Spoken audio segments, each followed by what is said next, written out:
Allora, segretario, adesso chiedo a lei, intanto facciamo vedere questa foto che avevo preannunciato, che ci avete prodotto, perché è anche molto importante, quella del ghiacciaio appunto della Marmolada, a proposito di questi cambiamenti climatici. Abbiamo visto poi le disgrazie che possono capitare. Certo. E le ripercussioni, prego. Sì, effettivamente l'effetto principale del surriscaldamento delle temperature determina poi il venir meno di quelli che sono ghiacciai storici, che perenni del nostro continente, non solo, della nostra nazione, che portano poi alle frane come quella che abbiamo voluto evidenziare in questa slide, che ha visto un distaccamento di una falda importante del ghiacciaio della Marmolada, con la frana poi che nel luglio del 2022 ha avuto le conseguenze di cui lei adesso parlava, ed è evidente che questi fenomeni saranno sempre maggiormente frequenti nel nostro paese e non solo, e porteranno col venir meno di quelli che sono i ghiacci perenni, a un ulteriore problema legato alla siccità e all'approvvigionamento idrico di cui prima anche Emilio parlava, verso il quale bisognerà inevitabilmente cercare di dirottare l'attenzione della politica per dare delle risposte necessarie al territorio. Anche perché questo rischio climatico comporta anche delle ripercussioni di carattere economico-finanziario che voi avete analizzato. Sì, riporta delle ripercussioni di carattere economico-finanziario, perché in parte, lo diceva già Emilio, bisogna intervenire per mettere a posto i disastri, e noi già in tempi non sospetti, da anni, abbiamo prodotto studi che sono stati pubblicati. Vediamo infatti la slide a questo riguardo, prego. Esatto, rispetto al quale prevenire quella che può essere una catastrofe costa molto meno che rimediare poi i danni di quello che può succedere, perché se una manutenzione non viene fatta di un'idrovora, è auspicabile, è prevedibile che prima o poi basta una pioggia torrenziale, neanche anomala, per mettere in difficoltà quel territorio, con le conseguenti perdite poi di quelle che possono essere o anche posti di lavoro per periodi transitori, finché le cose non si mettono a posto, nei quali è necessario intervenire con sovvenzioni pubbliche per poter dare risposte lecite, giuste e ovvie ai lavoratori, e anche incentivi magari per far riprendere le attività lavorative.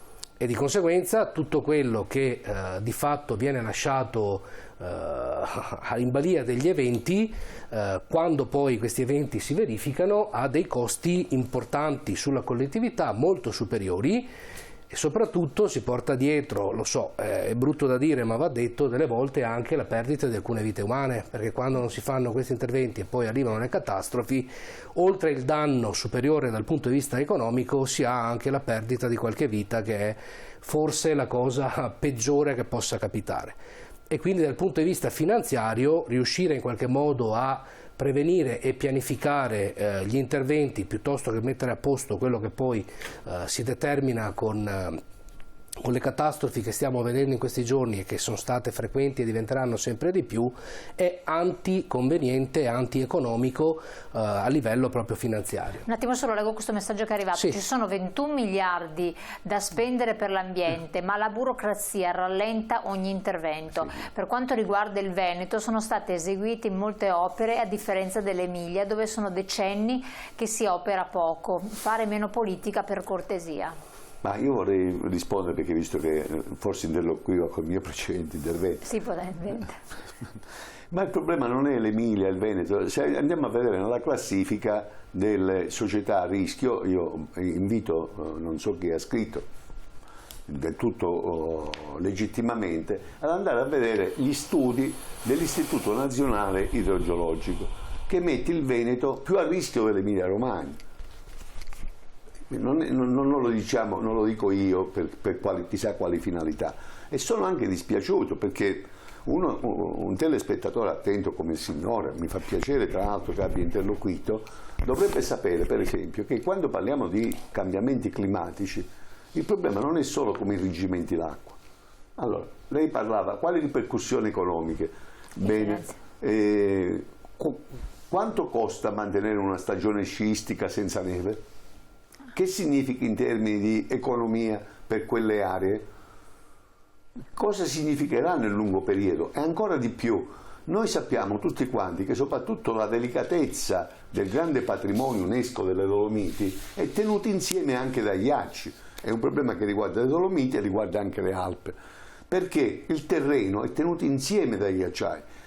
Quando succedono, come è successo, frane tipo quelle della Marmolada, perché noi abbiamo una contrazione dei ghiacciai in Italia molto molto più intensa, va bene, è preoccupante, e dobbiamo pensare a quello che avverrà anche in termini che ripercussioni economiche ha quel tipo di intervento. È come quando ci sono le grandi mareggiate, c'è la distruzione degli impianti balneari, no? È economia, non è solo intervento pubblico e nuovi no, come si diceva anche, sono opportunità occupazionali. Sono opportunità occupazionali e imprenditoriali, dico io, che vengono messe in discussione. Per il resto io penso che non si tratta qui di dividersi. Quando ho fatto riferimento alla battuta di Salvini, perché mi è sembrato inopportuno di fronte a una tragedia di questo tipo dire una panzana di quel tipo, perché poi il ministro alle infrastrutture non dovrebbe dire, ma qui non c'è destra, sinistra, centro. Il Paese dovrebbe almeno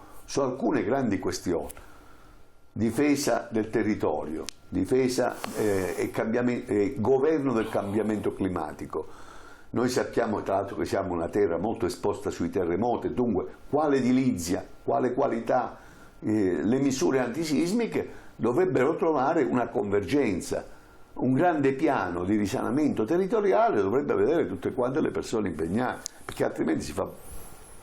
Insomma, e poi non pigliarsela con la burocrazia. La burocrazia fa quello che la politica gli dice di fare, perché se noi immaginiamo che una volta c'è una manina, una volta c'è un calzino, una volta sembra che tutto quanto è perfetto se non ci fosse la burocrazia.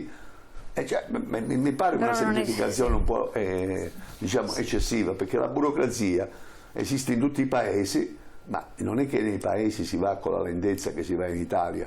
Però da noi comunque c'entra anche la tanta difficoltà. E poi questa burocrazia chi la sceglie? Chi li sceglie i dirigenti? Chi sceglie le burocrazie? Come li si fanno lavorare? Perché le professionalità ce l'abbiamo. Dunque il problema è sempre, come si chiama, rimanda al governo come è giusto, e i cittadini dovrebbero spingere in questa direzione, per cui il signore ha ragione, peccato che però il problema non è che riguarda l'Emilia, perché riguarda la Toscana, riguarda il Veneto, ha riguardato la Lombardia. Qualcuno dimentica che noi abbiamo per esempio scoperto l'uso delle acque minerali solo dopo che c'è stata la tragedia del Seveso, no? L'esondazione che ha determinato la produzione di diossine e via di questo genere. Dunque, cioè, avere una lungimiranza è necessaria. Chiedo a lei adesso un intervento, perché giustamente questa osservazione andava fatta alla luce di un messaggio, però stavamo parlando anche, l'aveva detto anche il segretario Viefola, di consumo di suolo, ne aveva accennato anche lei. Voi avete fatto anche queste slide che avevamo messo in onda anche prima. Io chiedo anche alla regia se può rimetterle in onda, perché anche proprio a proposito del Veneto c'è un po' di consumo di suolo. Noi eravamo rimasti ancora che teoricamente non si sarebbe più dovuto consumare il suolo. Come mai continua? Vediamo anche i numeri nella slide. 11,9% di suolo consumato rispetto alla media nazionale del 7,13%. La regione italiana con la maggior superficie di edifici rispetto al numero di abitanti è la regione del Veneto. Allora, c'è stata un'inversione di tendenza e una diminuzione di quello che è il consumo di suolo rispetto agli anni prima. È evidente però che questi numeri che guardati in generale portano a una diminuzione di quello che è il consumo di suolo, possono far pensare o presagire che abbiamo raggiunto l'obiettivo. In realtà siamo molto lontani da quelli che erano gli obiettivi che ci eravamo prefissati. Il problema di fondo è che purtroppo non è ancora cambiata quel meccanismo per cui si cerca in qualche modo di creare il nuovo e abbandonare l'esistente piuttosto che andarlo a recuperare e risanare. Ma si può anche abbattere, però si può anche abbattere e ricostruire quello che non è fattibile, quindi non impegnare nuovo suolo, ma recuperare il suolo che era già stato destinato, e lo abbiamo fatto con abbondanza e quindi non avremo necessità di rincarare la dose, e che abbiamo utilizzato fino ad oggi. Questo lo si può fare e si è ricominciato a farlo già con degli interventi di carattere governativo che andavano ad incentivare questo tipo di interventi. Purtroppo però ultimamente le ultime scelte che sono state in qualche modo adottate hanno posto un rallentamento a questa inversione di tendenza politica che portava al recupero dell'esistente e alla riqualificazione dell'esistente. Mi sto riferendo al bonus 110% che poi sarà parte delle slide che abbiamo portato, e si cerca in qualche modo quindi di continuare a, non avendo più questa incentivazione, cercare di costruire il nuovo. Ora, l'Europa nel febbraio ultimo scorso ha emesso una direttiva europea che entro il 2033, quindi nei prossimi 10 anni, le nostre abitazioni dovranno essere almeno in classe energetica D. Questo perché il 38% delle emissioni di CO2, che poi sono le emissioni principali che determinano il buco nell'ozono, avvengono e sono prodotte proprio dalle abitazioni. Intervenire da qui al 2033 cercando in qualche modo di innalzare dalle classi G, dalle classe F, quelle più energivore, alla classe D, è un qualcosa che tu devi fare e programmare cercando di recuperare quello che esiste. Non puoi ricostruire ex novo un qualcosa ed abbandonarla perché non ha più questi standard. E di conseguenza, finché non capiamo e non entra nell'ottica di idee della politica, dell'opinione pubblica, di ogni singolo cittadino, che il recupero del patrimonio edilizio esistente, anche attraverso l'abbattimento, come lei giustamente prima diceva, di qualcosa che non può più essere recuperato, deve diventare la priorità e non può essere il fatto di, vabbè, allargo, ricostruisco, rifaccio, cerco in qualche modo di rimodulare, allargando anche gli spazi. Noi non arriveremo mai a quegli obiettivi che ci siamo prefissati, e pur di fronte a una riduzione significativa, perché va evidentemente detto, di quello che è il consumo di suolo di una regione come il Veneto, che resta però ai primi posti, non arriverà a quell'obiettivo di zero di consumo suolo, che è quello di cui oggi abbiamo bisogno. È un obiettivo che evidentemente le catastrofi climatiche che stiamo analizzando in questi giorni, che abbiamo analizzato nella trasmissione di oggi, ci dicono che è un obiettivo che dobbiamo raggiungere anche nel breve periodo.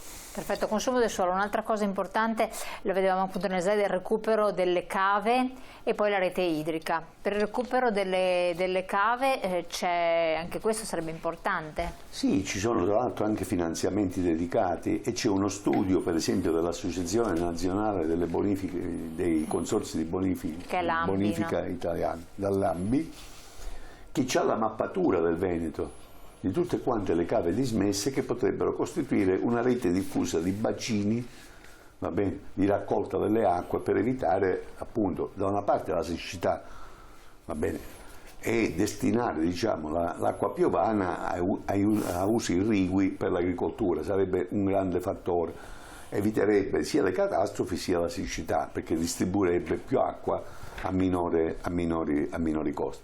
La seconda questione qual è?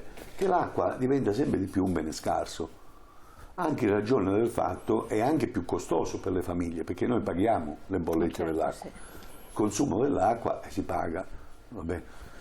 Abbiamo di solito acque di buone qualità pubbliche, però siamo costretti a utilizzare anche le acque minerali, perché non siamo sicuri di che cosa, delle reti distributive. Infatti li riempiamo di cloro per questo motivo, per avere la sicurezza dal punto di vista epidemiologico.